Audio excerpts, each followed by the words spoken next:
selalu partai PSI menduduki di kursi Senayan atau DPR RI, tentu kami sepakat semua memperjuangkan program utama ini.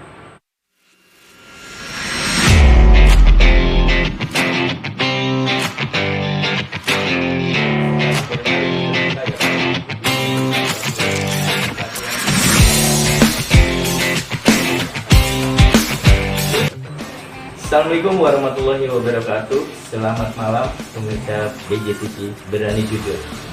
Hari ini saya bertemu dengan Bapak Paulus yang biasa dipanggil sehari-hari adalah Bapak Yahya. Beliau adalah salah satu caleg DPR RI Dapil 2 nomor urut 1. Hari ini kita akan berbincang-bincang dengan beliau mengenai sebatas jauhnya seorang Pak Paulus yang dipanggil sehari adalah Pak Yahya.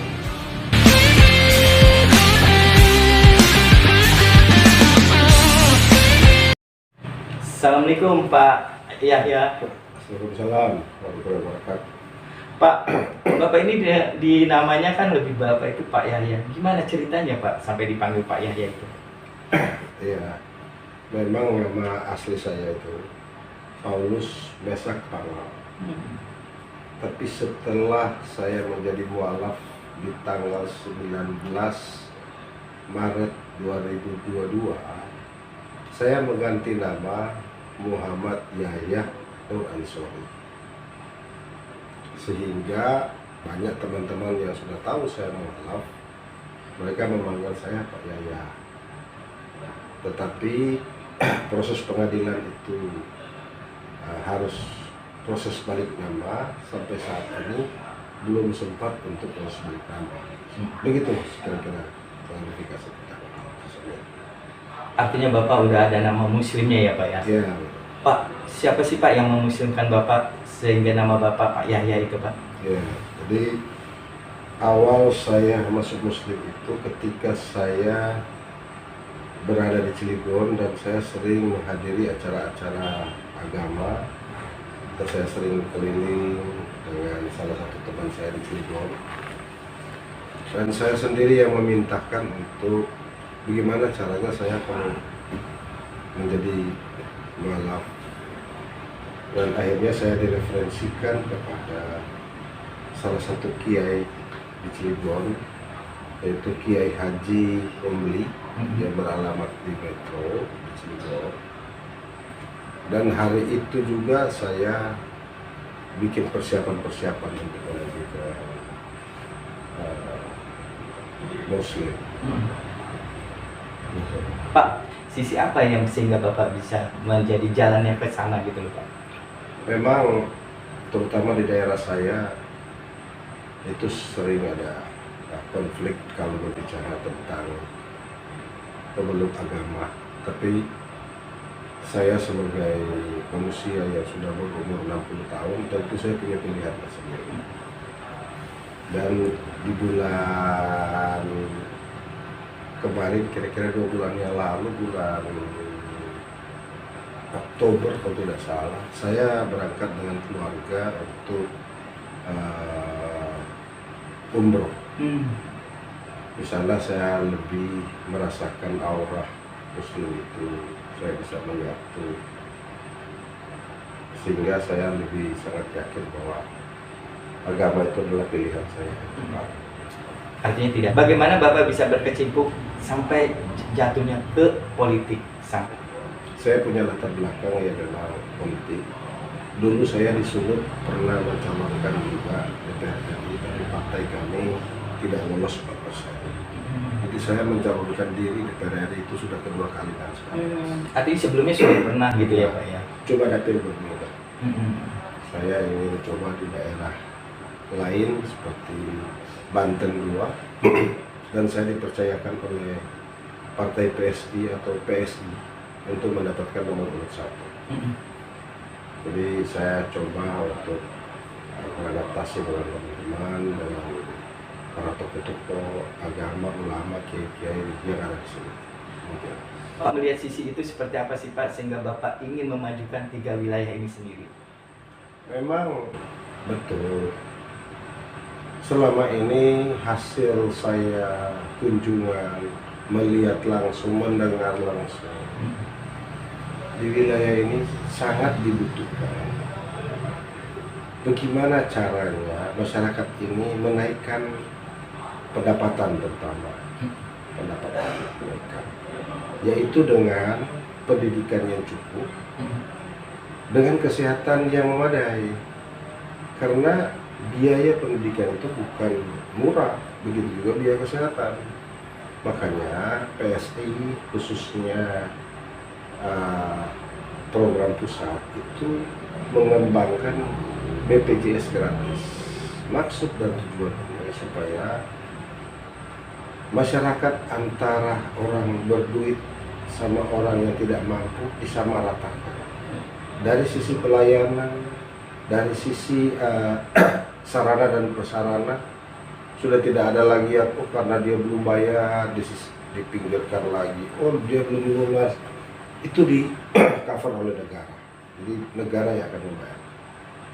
Tentu bertanya, negara mau dapat duit dari mana?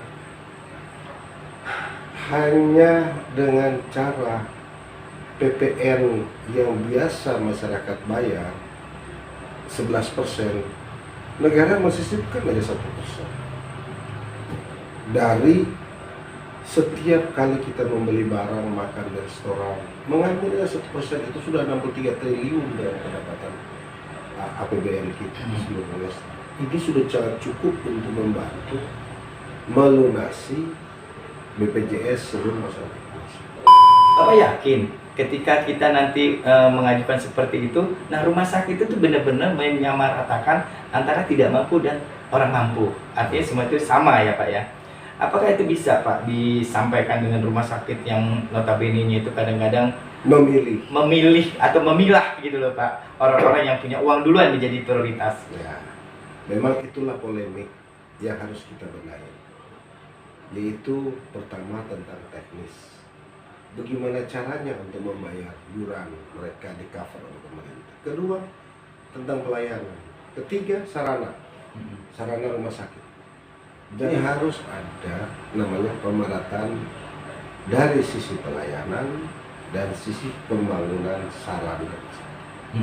Dan itu saya yakin kalau kita ada niat memperjuangkan masyarakat yang tidak mampu, saya kira bisa. Sekarang ada niatnya anggota DPR RI untuk memperjuangkan masyarakat dia sendiri di daerah dia, di dapil dia. Sekarang itu aja pertanyaan, mau nggak tidak memberi pelayanan pendidikan yang memadai dalam hal kita usahakan atau memberikan bantuan misalnya beasiswa atau menggratiskan dari SD sampai SMA. Jadi ini ada kemauan tidak? Pemerintah ada kemauan tidak? Harus digaungkan oleh anggota dewan itu sendiri ketika dia sudah duduk di Senayan. Ya, siapa Bapak bisa seandainya Bapak terpilih nanti gitu kan, ketika Bapak duduk di DPR RI itu sendiri, ya, apakah iya Bapak bisa menyelaraskan itu semua? Nah, tentu itu harus ada kekuatan fraksi atau kekuatan DPR. Tapi kami dari Partai PSI dari awal sudah menginginkan program ini dicanangkan. Jadi kalau Partai PSI menduduki di kursi Senayan atau DPR RI, tentu kami sepakat semua memperjuangkan program utama ini. Kita nggak tahu partai yang lain, tapi pada prinsipnya Partai PSI yang sekarang diketua umum oleh Pak Mas Kaisang, kami tetap konsen dengan hal tersebut. Artinya Pak, Bapak bisa membangkitkan atau membuat suatu wilayah itu menjadi pendidikan dan menjadi prioritas itu seperti apa Pak? Jadi pendidikan ini ada bantuan APBN, ada inisiatif kepala daerah setempat. Tinggal sejauh mana perhatian kepala daerah terhadap pendidikan dan sejauh mana bantuan APBN terhadap pendidikan. Nah, kalau yang berbicara dengan bantuan APBN, tapi selama ini kan dana bos sudah APBN. Apakah fisik juga perlu diperhatikan? Itu bisa-bisa saja. Yang penting anggota dewan sepakat mendorong hal ini untuk diperhatikan daerah-daerah yang memang perlu dibutuhkan untuk sarana pendidikan. Nah, baru berpikir bagaimana caranya untuk pembiayaan.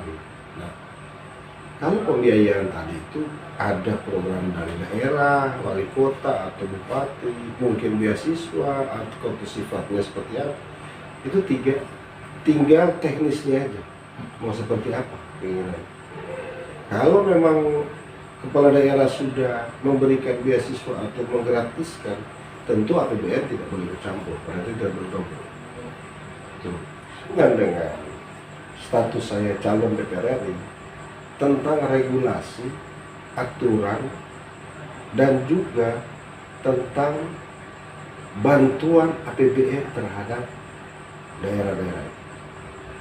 Jadi itu ada aturannya semua. Kita bisa canangkan dengan kedepannya anak-anak untuk menjadi suatu tenaga kerja yang memang diambil dari wilayah daerah itu. Siap pakainya seperti apa gitu. Iya, itu tadi saya bilang bahwa kepala daerah juga berkewajiban untuk mendorong anak sekolah itu setelah lulus itu siap pakai. Itu kepala daerah setempat juga itu wajib untuk melihat peluang itu. Kenapa kok pendatang yang selalu menjadi prioritas? Karena ya tadi SDM-nya tidak siap. Biarpun dipaksakan, tapi ada standar industri, harus mempunyai pengalaman, harus mempunyai sarjana, harus mempunyai kompetisi, skillnya. Semua itu bisa tercapai, Pak Yahya bisa terpilih. Semoga Allah menjadikan orang inilah titisannya untuk menjadikan duduk di DPR RI. Semoga bisa berjalan, program-program Bapak juga bisa berjalan, dan masyarakat khususnya wilayah yang Bapak pilih itu adalah wilayah akan mengangkat derajat beliau untuk di tingkat pendidikan maupun untuk di tingkat kesehatan itu. Terima kasih Bapak. Demikianlah kita berbincang-bincang dengan Bapak Paulus yang sehari saya panggil Pak Yahya. Beliau sangat mulia sekali akan memberikan peningkatan untuk wilayahnya, khususnya kesehatan dan juga pendidikan. Semoga semuanya bisa berjalan lancar dan berhasil untuk beliau berikan kepada masyarakat. Terima kasih Pak Paulus. Assalamualaikum.